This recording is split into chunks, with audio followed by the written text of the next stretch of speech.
عشق کاشین از قلم علیم الحق حقی۔ ٹھاکر پرتاپ سنگھ نے وید کو وصال دن کی مرہم پٹی کرنے کو کہا اور اپنے ساتھ کچھ آدمیوں کو لے کر اوتار سنگھ کے ساتھ چل پڑا۔ کیدار ناتھ بھی اس کے ساتھ تھا۔ اس کے علاوہ وہ وہاں کوئی ایسی نشانی ہمیں نہیں تھی جو اس واقعے کی گواہی دے۔ کیدار ناتھ نے ادھر ادھر دیکھا اور تمسخرانہ لہجے میں اوتار سنگھ سے بولا، پتر کہیں ایسا تو نہیں تم دونوں نے خواب دیکھا ہو؟ یہاں تو ایسا کچھ بھی نہیں ہے۔ اس کا لہجہ فاتحانہ تھا۔ اوتار سنگھ کے کچھ کہنے سے پہلے ہی ٹھاکر پرتاپ سنگھ نے اسے گھور کر دیکھا۔ وصال دن کے بازو کا زخم تو اصلی ہے یا وہ بھی خواب میں لگا ہے؟ کسی درخت کے شاخ سے خراش لگی ہوگی ٹھاکر ویر، کیدار ناتھ نے بڑے ادب سے کہا، ورنہ سوچو تو اتنی سی دیر میں 4 زخمی آدمی کہاں جا سکتے ہیں، جبکہ پتر اوتار سنگھ کا کہنا ہے کہ وہ اٹھنے کے قابل نہیں تھے۔ ٹھاکر پرتاپ سنگھ کے ساتھ ایک کھوجی بھی تھا۔ ٹھاکر نے اس سے کہا، تو ادھر ادھر دیکھ، مجھے لگتا ہے ان کے اور ساتھی بھی ہوں گے۔ اس دوران اوتار سنگھ متحوش نظروں سے ادھر ادھر دیکھتا رہا۔ ندی کے کنارے ایک چمکتی ہوئی چیز نظر آئی تو وہ اس طرف لپکا۔ وہ ایک حملہ آور کا خنجر تھا۔ یہ دیکھیں پتا جی، اس نے پکارا۔ ٹھاکر پرتاپ سنگھ اس کی طرف بڑھا۔ کھوجی چند لمحے ادھر ادھر زیادہ لینے کے بعد جھنڈ کی طرف بڑھ رہا تھا۔ ٹھاکر نے وہاں پہنچ کر وہ خنجر اٹھایا، اسے الٹ پلٹ کر دیکھا۔ یہ لو کیدار ناتھ، خواب کا خنجر خواب سے باہر بھی آ گیا ہے۔ میں تو یوں ہی کہہ رہا تھا ٹھاکر ویر، کیدار ناتھ نے کھسیا کر کہا، یہ نشانی تو نہیں دیکھی تھی میں نے۔ ذرا ہی دیر میں کھوجی واپس آ گیا۔ وہ 8 اونٹوں پر سوار 8 منش انداتا۔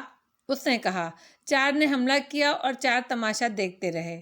ٹھاکر نے پرخیال لہجے میں کہا، انہیں وشواس ہوگا کہ 2 لڑکوں کے لیے 4 آدمی کافی ہیں، مگر جب انہوں نے 4 ساتھیوں کو گرتے دیکھا تو حملہ کیوں نہیں کیا؟ اس کے لہجے میں الجھن تھی۔ ڈاکوؤں کے دل بہت چھوٹے ہوتے ہیں ٹھاکر ویر، کیدار ناتھ نے جلدی سے کہا۔ یہ تم کیسے کہہ سکتے ہو وہ ڈاکو تھے؟ ٹھاکر نے تیکھے لہجے میں کہا۔ کیدار ناتھ کے کچھ کہنے سے پہلے ہی اوتار سنگھ بول اٹھا، ان کے چہرے پر ڈھاٹے تھے پتا جی۔ دیکھا ٹھاکر ویر، میں نے کہا تھا نا۔ میں نہیں مانتا کیدار ناتھ کہ وہ ڈاکو تھے۔ لیکن کیوں ٹھاکر ویر؟ پچھلے دنوں ادھر ادھر کے گاؤں دیہاتوں میں ایسا کچھ نہیں سنا گیا، ورنہ 8 ڈاکو آ جائیں تو شور مچ جاتا ہے علاقے میں۔ پھر وہ ڈاکو ہوتے تو میرے چھوٹے اور وصال دن پر حملہ کیوں کرتے؟ ڈاکو تو مال دیکھ کر حملہ کرتے ہیں۔ ٹھاکر نے دلیل دی۔ تو ٹھاکر ویر، تمہارے خیال میں وہ کون تھے؟ وہ جو کوئی بھی تھے، میرے پتر کی جان لینا چاہتے تھے۔ ٹھاکر نے کہا، صرف جان، مال سے انہیں کوئی غرض نہیں تھی۔ اگر وہ ڈاکو نہیں تھے تو انہوں نے ڈھاٹے کیوں باندھ رکھے تھے؟ کیدار ناتھ نے اعتراض کیا، خود کو چھپانے کے لیے، اور اسی لیے انہوں نے 4 آدمی گرنے کے بعد مزید کوشش نہیں کی، بلکہ ان 4 کو اٹھا کر لے جانا زیادہ ضروری سمجھا۔ وہ جو بھی تھے شناخت سے بچنا چاہتے تھے۔ میری سمجھ میں تو کچھ نہیں آ رہا ٹھاکر ویر، کیدار ناتھ نے لہجے میں بے بسی سموتے ہوئے کہا۔ مگر میری سمجھ میں بہت کچھ آ رہا ہے، ٹھاکر بولا۔ خیر، اب اس پر حویلی میں بات ہوگی۔ کیدار ناتھ کے من میں خود بدھ ہو رہی تھی۔ وہ ٹھاکر کے ساتھ ہی حویلی چلا آیا۔ وہ لوگ کچھ دیر ڈیوڑی میں بیٹھے۔ ٹھاکر اپنے بیٹے کو محبت بھری نظروں سے دیکھ رہا تھا۔ پتر اوتار سنگھ، بالآخر اس نے کہا۔ اس کا لہجہ بھی محبت سے جھلک رہا تھا۔ مجھے تم پر فخر ہے، تم نے ثابت کر دیا کہ تم ٹھاکر ہو، اصلی ٹھاکر۔ اوتار سنگھ نے کچھ نہیں کہا، بس باپ کو دیکھتا رہا۔ اسے ڈر تھا کہ اب اس پر پابندیاں لگیں گی۔ وہ جانتا تھا کہ پتا جی اس سے کتنی محبت کرتے ہیں۔ یہ بھی ممکن ہے اب وہ اسے اسکول نہ بھیجیں۔ دیکھو پتر، جیون اوپر والے نے جتنا دیا ہے، منش اتنا ہی جیتا ہے، نہ ایک پل کم نہ ایک پل زیادہ۔